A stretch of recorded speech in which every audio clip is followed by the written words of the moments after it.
Hello there and welcome to BNetTV.com. I'm Michelle Sklar. We're here at Mobile Internet World in Boston. I'm joined by Mike Goodman of the Yankee Group, and Mike is the Director for Consumer Research for Digital Entertainment. Thank you so much for joining us today, Mike. Thank you for having me. First of all, why don't you tell us a little bit about the Yankee Group?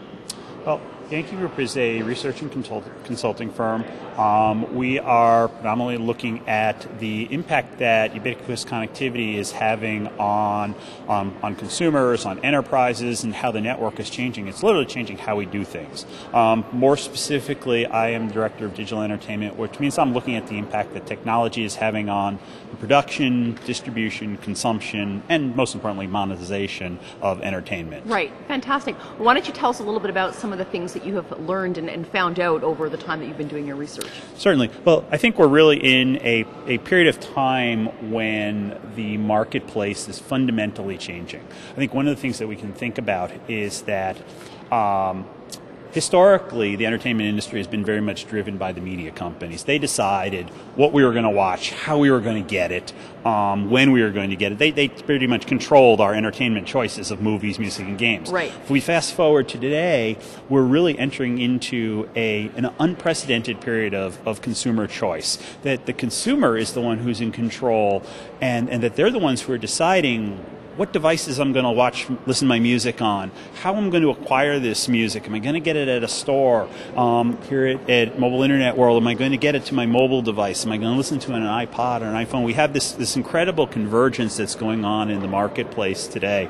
And these are the things that we're really focused on. I think that there's some really exciting things and changing in how we acquire our entertainment content today, really just how we spend our time and money. Absolutely. We've been speaking to a number of people today, if you will, over the paradigm shift, if you will, that advertisers, in terms of even trying to develop a consumer brand, Yes. are having to rethink how they're going to convey their message to the consumer. So my question for you is, how are you getting out there and getting in touch with the consumer? Well, I think you have to recognize that the consumer is the one who's in control these days, which is a fundamental paradigm shift of where we've been in the past.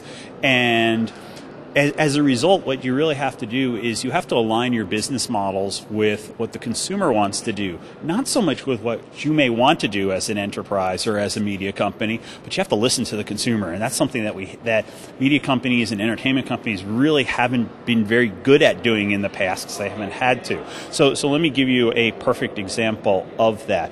Let's look at mobile gaming, for example. Mobile gaming in the U.S. is a $600–700 million business. That's not small change, but I think there's a missed opportunity there because the carriers are not listening to the consumer. That what they've done is they've created a business that is predicated on us downloading video games. As I said, it's a $600–700 million business, but I think they're missing half of the revenue opportunity because they're missing the people who don't want to pay for games. They're not monetizing that segment of the market. They could easily double their revenue if they created an ad-supported product that's not separate from their paid service, but actually is complementary so that you're actually monetizing the entire marketplace rather than a piece of it. So that's just one example of how you have to listen to the consumer and build your business model based upon what the consumer wants to do, not so much based upon what you want to do. Absolutely. You know, one of the things that we've also been talking about, I guess, is the bringing down of the walled garden, if you will, and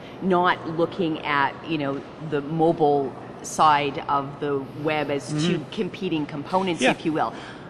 First, I want to have you comment on that. Then I'll have my second question. I think that's a really critical point because the term that we use is, we use two terms actually. We use anywhere consumer and anywhere entertainment. And we don't call it mobile entertainment because it's really, mobile is one network, or mobile is a channel. It's one way of me acquiring my content, but it's not the only way. In fact, if we just think about the whole concept of anywhere, well, I could do it through mobile, but I could also use Wi-Fi. Let's look at the iPhone or the iTouch, which provides me an alternative. While it's moving in fits and starts, we continue to see the advancement of WiMAX, or there's just side loading. So as a consumer, I've got all of these different choices of how I'm going to acquire my content. Mobile is one of many different choices I have for acquiring. So it's not about the network, it's about the consumer. Right. At the same time, the consumer still looks at things in this very compartmentalized fashion. So what do we need to do to, I guess, elevate the consumer's understanding that they shouldn't be compartmentalized? Yeah. It's really a matter of choice or preference, if you will, of how you want to, I guess, take in that media, if you will. Well, I'll differ a little bit on the opinion. I don't think the consumer compartmentalizes to that degree. I think they have pigeonholed certain products and how they view it, but when it comes to content, I don't think we do compartmentalize. I think that, and I think that's a trap that we fall into, both as companies and as well as researchers. It's a very easy trap to say, well, I'm covering mobile, or I want to talk about mobile music. Well, the consumer doesn't think about mobile music. They think about music. I want to listen to, the new Radiohead album that just came out. How am I going to get that? Well, I'm going to look at what my options are available. What subscriptions do I have? Where it's being distributed, what the various price points are, and I'm going to choose the best option that's available to me. They're not thinking of it in terms of mobile music. They're not thinking of it in terms of my mobile phone. And actually, that is the most important lesson that anybody has to think about, whether you're a content owner or you're a wireless carrier, is the consumer is not pigeonholed by network or by device. They think of it in terms of content. And I think Microsoft's tagline is, what do you want to do today? Right. Well, that is the nutshell here of what it's all about, is that what does the consumer want to do? And then you have to be the best solution for the consumer.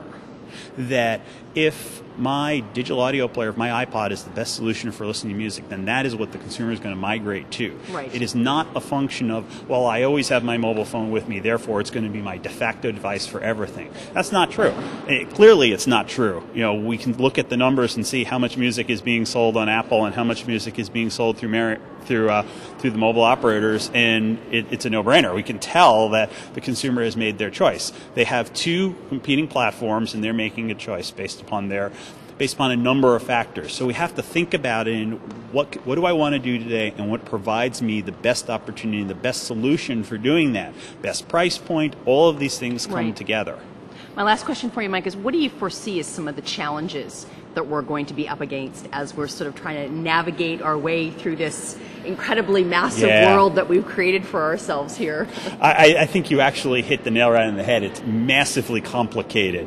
It's complicated in terms of technology, and so let's actually break this down into its sort of component pieces here. It starts with the technology, and so one of the challenges is the technology continues to evolve, and it's going to do so for the next several years. It's going to continue to emerge and evolve as new technology enters the marketplace. So just one of the challenges is continuing to build a business predicated on technology that's going to change every 2-3 years. We need to upgrade and update our technology. So that's number one. Challenge number two is technology creates the foundation. Consumers are so far ahead of enterprises in adopting this technology. We see this again and again and again, that companies are having to react to what consumers are doing rather than leading the way.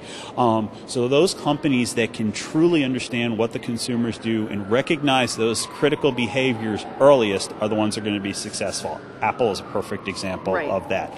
And then thirdly and finally is the companies that are most successful in building a business model that layers on top of the consumer behaviors. You're not going to get a consumer to do what they don't want to do.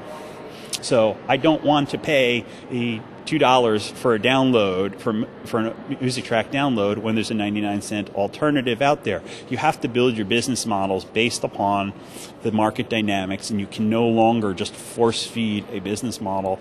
And the old Henry Ford Model T, you can have your car in any color as long as you want it as black. doesn't exist anymore. The world is changing, isn't it, Mike? The world has definitely changed. Wonderful. I don't think Henry Ford would be very happy today. No, but he might be able to create a pretty amazing car if he had the tools Absolutely. back then that we have today, so that's for sure. That well, is Mike, true. thank you so much for joining us today. We've been speaking with Mike Goodman, who is Director for Consumer Research in the digital entertainment end of things for the Yankee Group. We're here at Mobile Internet World in Boston, and I'm Michelle Sklar for BNetTV.com.